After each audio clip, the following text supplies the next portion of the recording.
Assalamualaikum semuanya. Apa kabar kalian? Semoga dalam keadaan sehat dan dilancarkan rezekinya oleh Allah. Amin ya robbal alamin. Dikisahkan Abu Nawas mendadak dicari-cari Baginda Raja. Ternyata Abu Nawas sedang pergi mengembara. Baginda Raja pun mengerahkan pasukan untuk mencari. Tapi sayangnya Abu Nawas tidak juga ditemukan.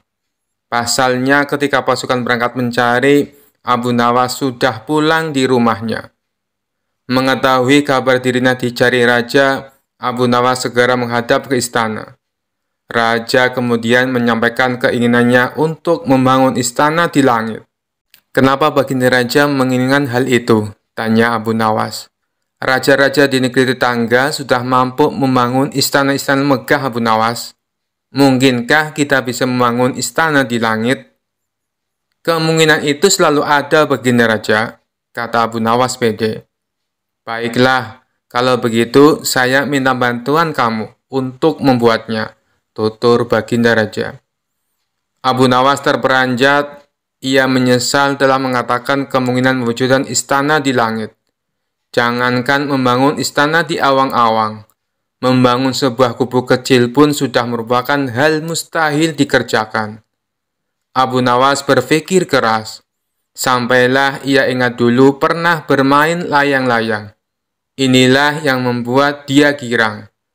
Abu Nawas tidak menyia-nyiakan waktu.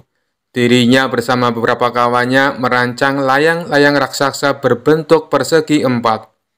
Setelah rampung, baru Abu Nawas melukis pintu-pintu serta jendela-jendela dan ornamen-ornamen lainnya. Ketika semuanya sudah selesai, Abu Nawas dan kawan-kawannya menerbangkan layang-layang raksasa itu dari suatu tempat yang dirahasiakan. Begitu layang-layang raksasa berbentuk istana tersebut mengapung di angkasa, penduduk negeri menjadi gempar. Raja girang bukan kepalang. Benarkah Abu Nawas berhasil membangun istana di langit? Dengan tidak sabar, beliau didampingi beberapa orang pengawal bergegas menemui Abu Nawas. Abu Nawas berkata dengan bangga, "Paduka yang mulia, istana pesanan Paduka telah rampung," ucapnya. "Engkau benar-benar hebat, wahai Abu Nawas," pungkas Baginda Raja. Kisah selanjutnya.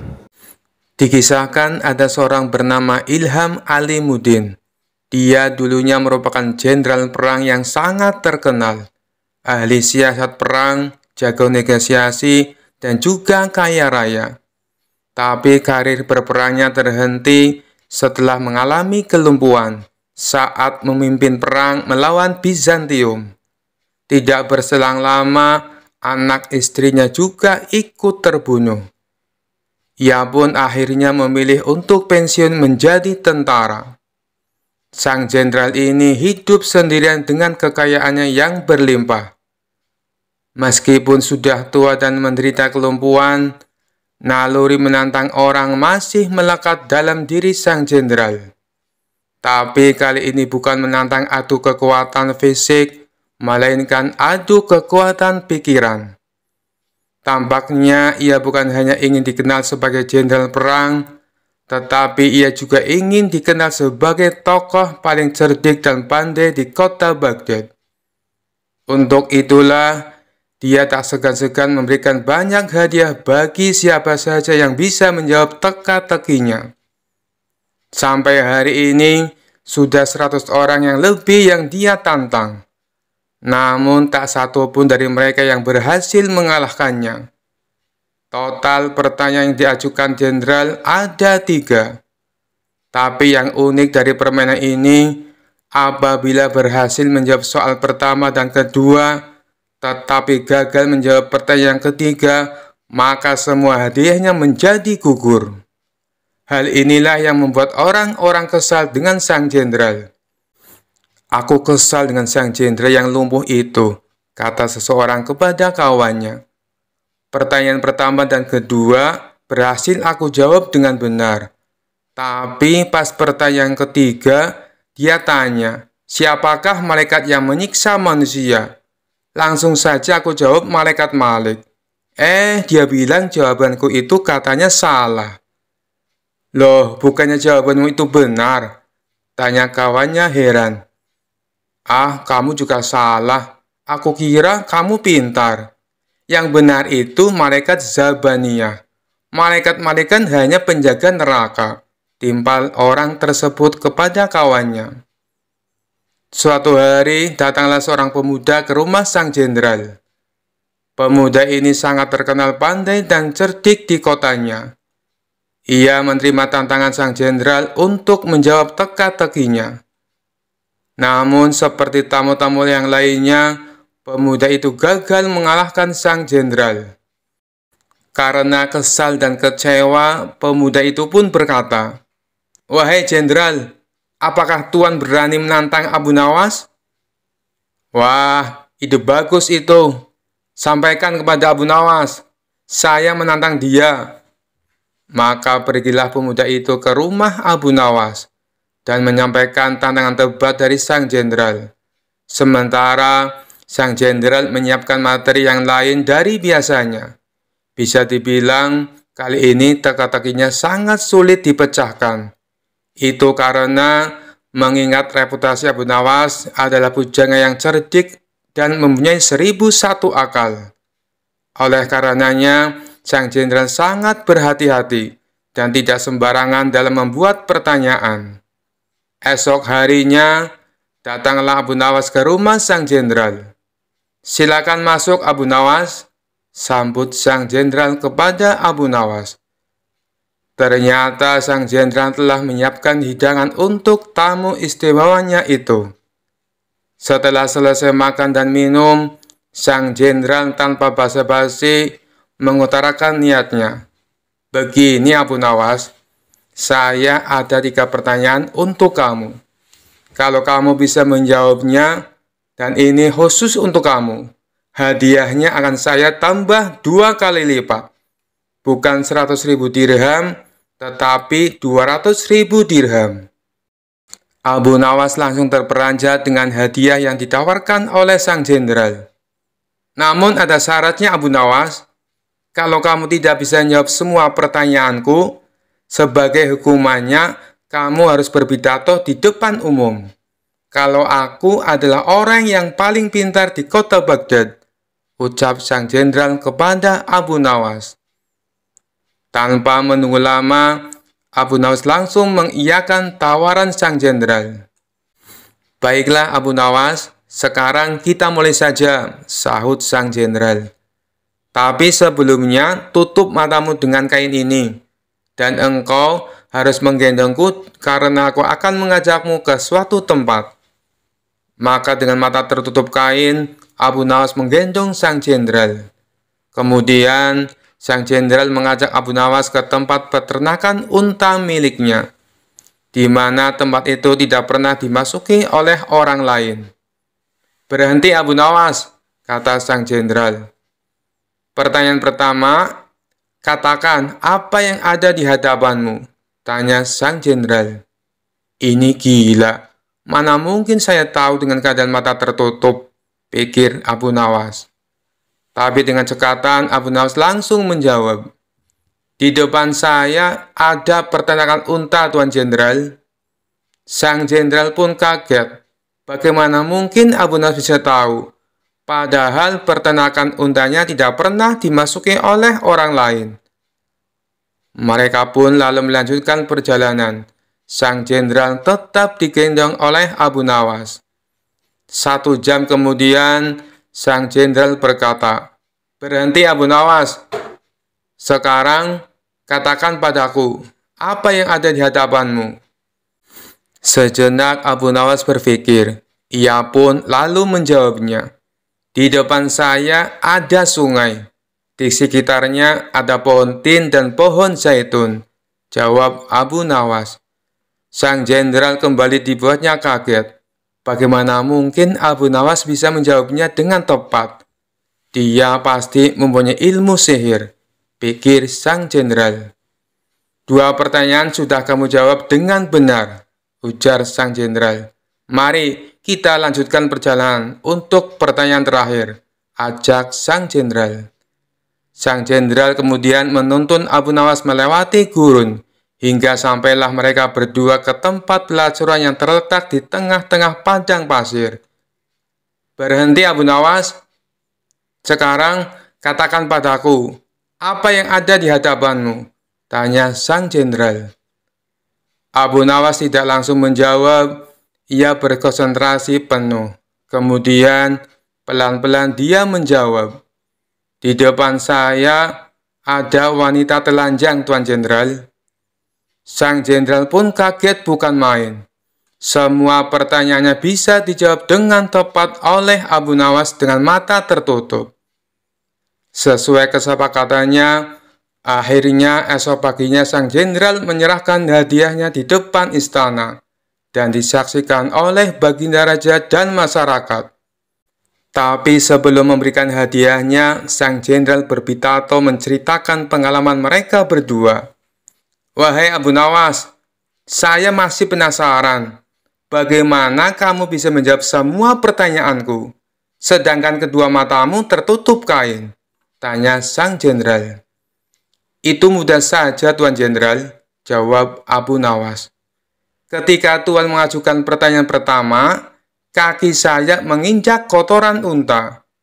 Dari situlah saya menebak kalau saya berada di peternakan unta." Baginda Raja tersenyum mendengar jawaban Abu Nawas, sedangkan sang jenderal hanya bisa geleng-geleng kepala. "Lalu dengan pertanyaan kedua, bagaimana kamu bisa menjawab dengan tepat?" tanya sang jenderal. Abu Nawas kembali menjawab, "Meskipun mata saya tertutup, tapi telinga saya bisa mendengar adanya suara air mengalir dan burung puyuh yang berkicau. Burung puyuh hanya mau makan biji-bijian buah tin dan zaitun. Sedangkan pohon tin dan zaitun hanya tumbuh di pinggiran sungai." Lagi-lagi Baginda Raja tersenyum. Sang jenderal dibuatnya terperangah dengan jawaban Abu Nawas. "Baiklah, semua jawabanmu itu masuk akal. Tapi kenapa kamu juga bisa menebak dengan tepat atas pertanyaan yang ketiga?" tanya sang jenderal penasaran. Dengan entengnya Abu Nawas menjawab, "Itu sangat mudah sekali, Tuan. Saat Tuan menyuruh saya berhenti, tiba-tiba saja saya merasakan ular Tuan bergerak-gerak di punggung saya." "Nut-nutan, Tuan Jenderal," jawab Abu Nawas sambil menahan tawa. "Dari situlah saya bisa mengetahui kalau di depan saya ada wanita telanjang." Spontan saja Baginda Raja ikut tertawa terpingkal-pingkal mendengarnya.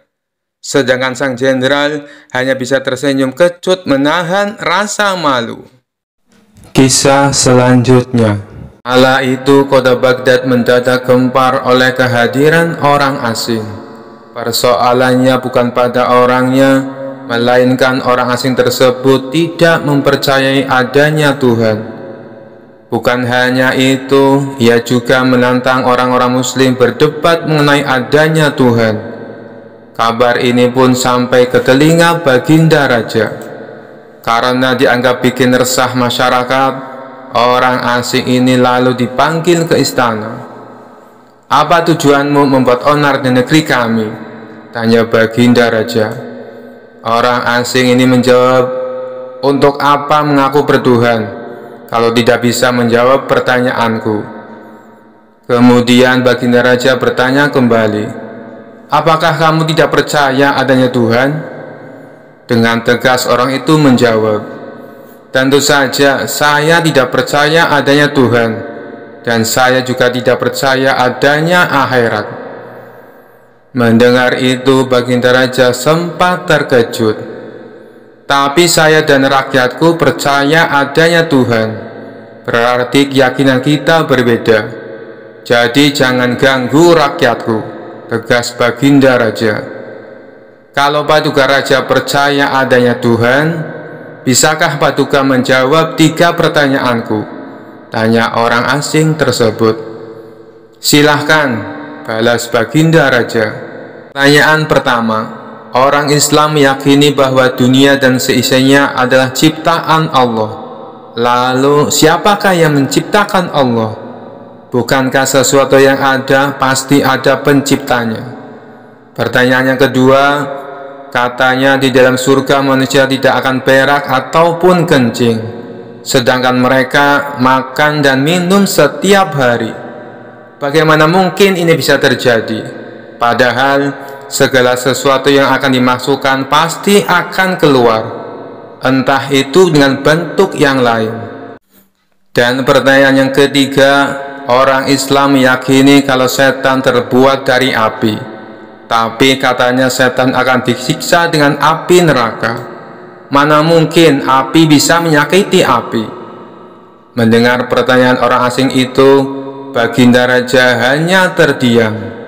Bisa saja ia menjawab berdasarkan hadis dan Al-Quran, tapi karena yang dihadapi adalah orang yang tidak percaya Tuhan, maka dijawabnya harus dengan logika. Kemudian salah satu menterinya membisikkan kepada Baginda Raja, "Paduka, kalau soal beginian serahkan saja pada Abu Nawas. Dia pasti bisa mematahkan argumen orang asing itu." Baginda Raja menyetujui usulan menterinya. Maka dipanggillah Abu Nawas ke istana. Singkat cerita, Abu Nawas pun datang menghadap Baginda Raja. Ia lalu dipersilakan duduk di sampingnya. "Ada apa, Paduka? Kenapa tiba-tiba memanggil hamba?" tanya Abu Nawas. "Begini Abu Nawas, orang asing ini tidak percaya adanya Tuhan, dan dia mengajukan 3 pertanyaan, tapi jawabannya harus masuk akal," ujar Baginda Raja. Sekilas Abu Nawas menatap orang asing tersebut. "Oh, ini orangnya yang bikin gempar kota Baghdad," pikir Abu Nawas. Abu Nawas lalu menghampiri orang asing itu dan duduk tepat di hadapannya. "Silakan, apa yang ingin kau tanyakan?" ucap Abu Nawas dengan penuh percaya diri. Orang asing tersebut memulai pertanyaannya. "Anda sebagai orang Muslim tentu percaya bahwa segala sesuatu, baik yang terlihat maupun yang tidak terlihat, pasti ada yang menciptakan." "Iya, tentu saja, saya percaya," jawab Abu Nawas. "Sekarang saya mau bertanya, siapakah yang menciptakan alam semesta dan seisinya?" tanya orang asing itu. "Yang menciptakan alam semesta dan seisinya adalah Allah Tuhan saya," jawab Abu Nawas. "Oh, baiklah. Lalu siapakah yang menciptakan Allah?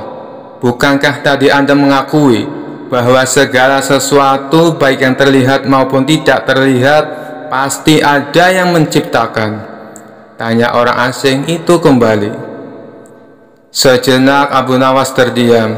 Ia pun lalu berkata, "Anda pasti tahu kalau kami selaku orang Islam mengakui hanya ada satu Tuhan. Kita istilahkan saja Tuhan dengan angka 1. Sekarang gantian aku yang bertanya. Angka 3 berasal dari angka berapa?" tanya Abu Nawas. "Angka 3 berasal dari angka 2 ditambah 1, jawab orang asing tersebut. "Tepat sekali. Kalau angka 2 berasal dari angka berapa?" tanya Abu Nawas kembali. "Angka 2 berasal dari angka 1 ditambah 1, jawab orang asing itu. "Benar sekali. Sekarang kalau angka 1 itu sendiri berasal dari angka berapa?" tanya Abu Nawas. Orang itu kaget dengan pertanyaan tersebut. Ia hanya terdiam tak bisa menjawabnya. Kemudian Abu Nawas berkata kembali, "Pada intinya semua angka pasti ada awalnya. Entah itu angka 5, angka 4, ataupun angka 10. Dan angka-angka tersebut diibaratkan alam semesta ciptaan Allah. Apabila kamu bertanya siapa yang menciptakan Allah, sama halnya saya bertanya dari mana angka 1 itu ada. Kamu pasti tidak akan bisa menjawabnya," jelas Abu Nawas. Orang itu pun langsung terdiam merenungi kata-kata Abu Nawas. "Untuk jawabanmu atas pertanyaanku yang pertama masuk akal juga. Sekarang pertanyaan yang kedua. Kalian sebagai muslim pasti meyakini kelak hidup di surga tidak akan berak dan kencing. Padahal di sana kalian makan dan minum setiap hari. Mana mungkin itu bisa terjadi? Jelaskan padaku, tanya orang asing tersebut. Baik, akan saya jelaskan. Selama kamu dalam kandungan rahim ibumu, tentunya kamu makan dan minum, bukan? Karena menurut ilmu medis, seorang janin memakan sesuatu yang dimakan ibunya. Lalu ketika kamu dalam kandungan ibumu selama 9 bulan, apakah kamu pernah berak ataupun kencing? Untuk kedua kalinya, pertanyaan orang asing itu bisa dijawab dengan mudah oleh Abu Nawas. Baik, jawabanmu masuk akal. Sekarang pertanyaan terakhir. Kalian sebagai muslim pasti meyakini kalau setan terbuat dari api dan neraka juga terbuat dari api. Tapi yang membuat saya heran, katanya setan akan disiksa dengan api neraka. Mana mungkin api bisa menyakiti api? Itu hal konyol yang pernah saya dengar, ujar orang asing tersebut. Bisakah kamu menjelaskannya? Tanyanya kemudian. Sebelum aku menjawab pertanyaan yang terakhir, aku ingin kita saling berjanji. Apapun jawabannya, kamu tidak boleh marah, pinta Abu Nawas. Tentu saja saya tidak akan marah, apalagi kalau jawabannya masuk akal, balas orang asing tersebut. Tiba-tiba Abu Nawas menampar pipi orang asing itu dengan sangat keras. Baginda Raja dan orang-orang yang hadir terkejut dibuatnya. Hei, apa-apaan ini? Kalau tidak bisa menjawab, jangan emosi. Apalagi sampai main pukul kayak gini, protes orang asing itu. Siapa yang emosi? Itu tadi adalah jawaban saya. Apakah tadi kamu merasakan sakit? Tanya Abu Nawas. Tentu saja saya sakit, jawab orang itu sambil memegang pipinya. Coba kamu perhatikan tangan saya. Bukankah tangan saya terbuat dari tulang dan daging? Begitu juga dengan pipi kamu. Tapi ketika tangan saya ditamparkan ke pipi kamu, kamu langsung kesakitan. Itulah gambaran sederhana. Kalau api neraka bisa menyakiti setan, setan pasti akan merasa kesakitan, meskipun ia sama-sama terbuat dari api, kata Abu Nawas menjelaskan. Orang tersebut lalu terdiam. Ia tak bisa membantah argumen Abu Nawas. Sementara Baginda Raja dan orang-orang istana kagum atas kecerdikan Abu Nawas. Kisah selanjutnya. Abu Nawas dalam cerita lucu ini ditantang 3 orang sombong. Mereka pintar, tapi suka menantang siapa saja yang ditemui. Kali ini ketiganya coba menguji kepintaran Abu Nawas. Bermula 3 orang sombong ini memasuki kampung Abu Nawas. Kemudian penduduk setempat berusaha menghalangi 3 orang tersebut. Tapi tidak tahu harus bagaimana. Akhirnya penduduk setempat melaporkannya kepada Abu Nawas karena bisa menandinginya. Lalu Abu Nawas setuju. Dengan senang hati, ia akan mengadu kepintaran dengan 3 orang yang dikenal cerdik tersebut. Saat itu mereka adu kepintaran di sebuah lapangan, sehingga masyarakat bisa menontonnya. Satu dari 3 orang cerdik tersebut bertanya kepada Abu Nawas, "Di mana sebenarnya pusat bumi ini, wahai Abu Nawas yang bodoh?" Disebut bodoh, Abu Nawas ternyata tidak marah. Justru membalasnya dengan senyum. Lalu ia menjawabnya dengan nada santai. Tentu itu mudah. Pusat bumi ada di bawah kakiku. Namun ketiga orang sombong ini tidak terima dengan jawaban dari Abu Nawas. Mereka bertanya kembali bagaimana Abu Nawas bisa tahu. Kalau kalian tidak percaya, ukur saja sendiri, ujar Abu Nawas. Orang pertama yang bertanya kepada Abu Nawas hanya terdiam setelah mendengar jawabannya. Selanjutnya orang kedua bertanya, "Berapakah jumlah bintang yang ada di langit?" tanyanya. Ternyata pertanyaan itu hampir sama dengan yang pertama, dan sudah dipastikan Abu Nawas bisa menjawabnya dengan mudah. Abu Nawas menjawab, jumlah bintang-bintang yang ada di langit sama dengan jumlah bulu keledaiku ini. Kalau tidak percaya, silakan Anda hitung bulu keledaiku ini. Pasti Anda akan tahu kebenarannya. Kesal mendengar jawaban Abu Nawas, orang ketiga dari kawanan itu lalu mengajukan pertanyaan kepada Abu Nawas. Anda tahu bulu keledai? Coba berapa jumlah bulu yang ada di keledai itu? Tanya orang ketiga tersebut. Abu Nawas hanya tertawa meledek. Ia menganggap pertanyaan dari ketiga orang itu tidak kreatif, karena semua pertanyaannya sama, yakni menanyakan jumlah. Jumlah bulu ekor keledai ini sama dengan jumlah rambut yang ada di jenggot Anda. Kalau tidak percaya, silakan cabut satu persatu, ucap Abu Nawas. Sadar jika bulu jenggot dicabut satu persatu akan sakit, maka orang ketiga itu langsung terdiam dengan jawaban dari Abu Nawas. Ingin membalasnya, tapi tidak tahu apa yang harus ditanyakan lagi, karena ternyata Abu Nawas lebih cerdik dari dirinya. Kisah selanjutnya. Dikisahkan Abu Nawas mempunyai tetangga seorang tuan tanah yang kaya raya. Hampir seluruh penduduk desa bekerja di perkebunannya. Namun tuan tanah tersebut mempunyai sifat pelit dan bahil. Tak hanya itu, selain berprofesi sebagai tuan tanah, ia juga menjadi rentenir. Hal inilah yang membuat Abu Nawas resah. Selaku ulama sufi, ia ingin membuat tetangganya itu bertobat atas perbuatannya.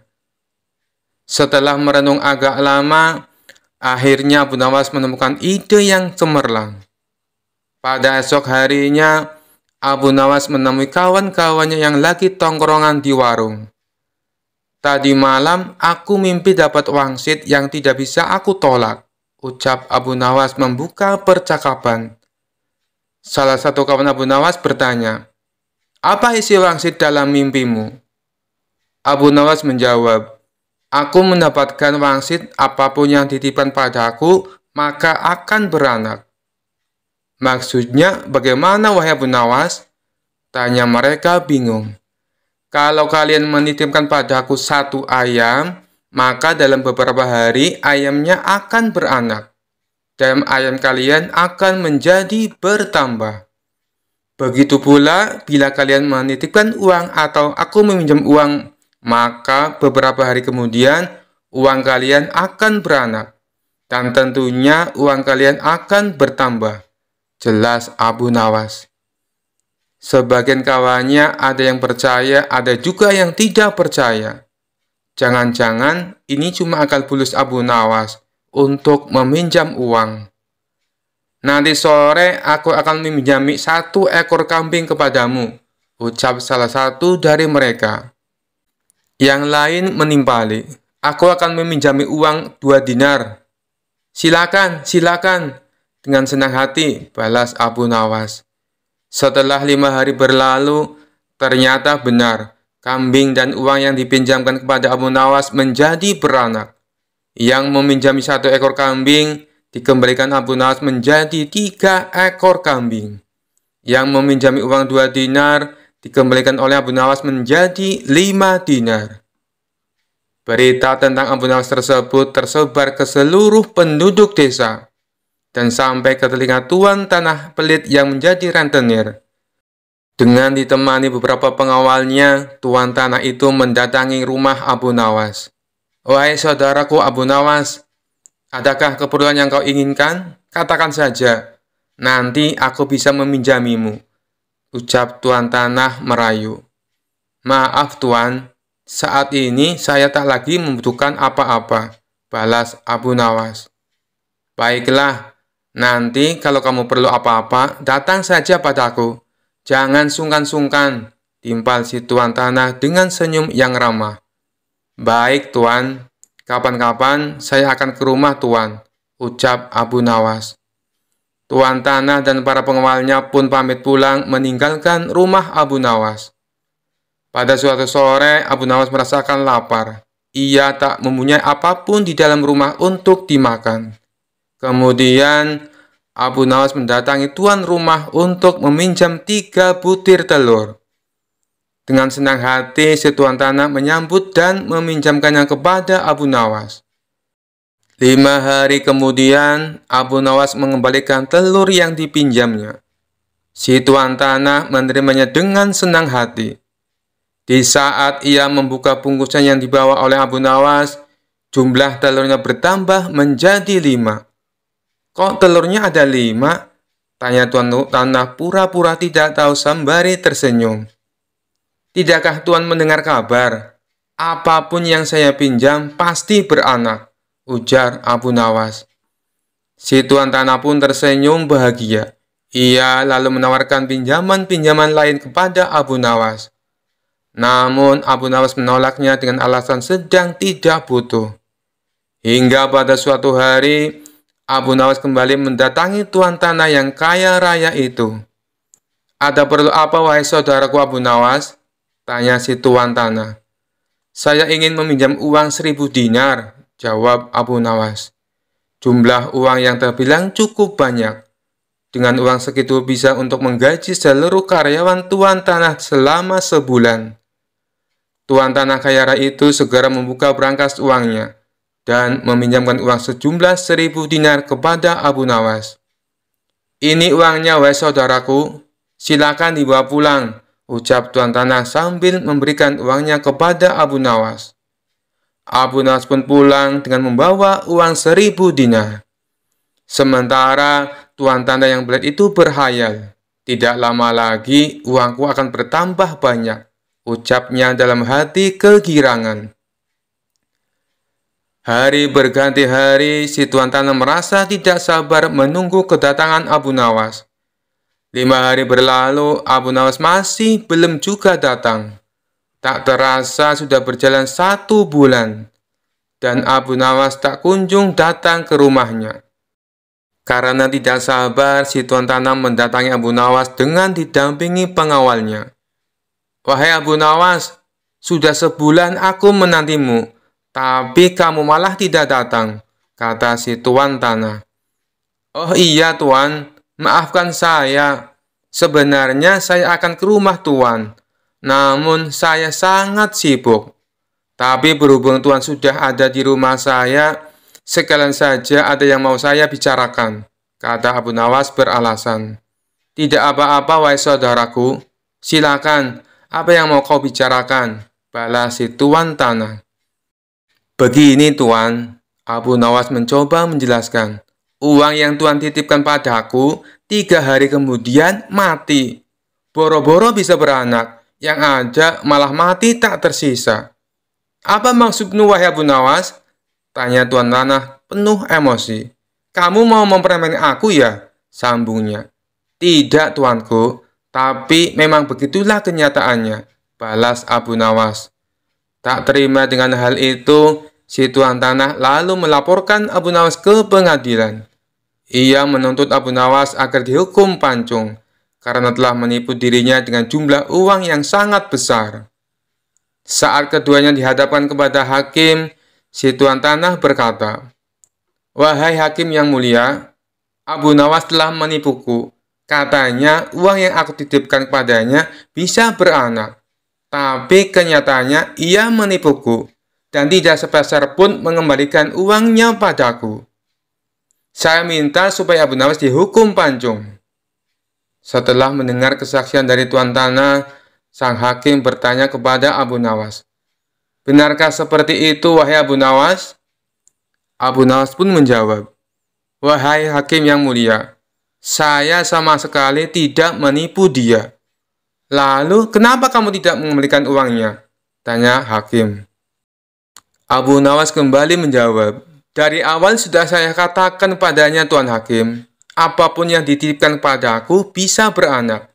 Dan kebetulan uang yang ia titipkan padaku bukannya beranak, tapi malah mati. Dan aku tak mungkin mengembalikannya karena sudah mati. Bukankah sesuatu yang beranak pasti bisa mati?" kata Abu Nawas menjelaskan. Sang hakim manggut-manggut dan membenarkan ucapan Abu Nawas. Memang segala sesuatu yang beranak cepat atau lambat pasti akan mati. Dengan ini, Abu Nawas dibebaskan dari segala tuduhan dan tidak diwajibkan untuk mengganti rugi. Mendengar keputusan itu, si tuan hakim tanah langsung jatuh pingsan. Ia telah tertipu oleh wataknya sendiri sebagai orang yang gigih dan berprofesi sebagai rentenir. Sekian dulu perjumpaan kita kali ini. Sampai bertemu lagi di kisah-kisah selanjutnya. Terima kasih yang sudah subscribe dan setia menonton channel ini. Wassalamualaikum warahmatullahi wabarakatuh.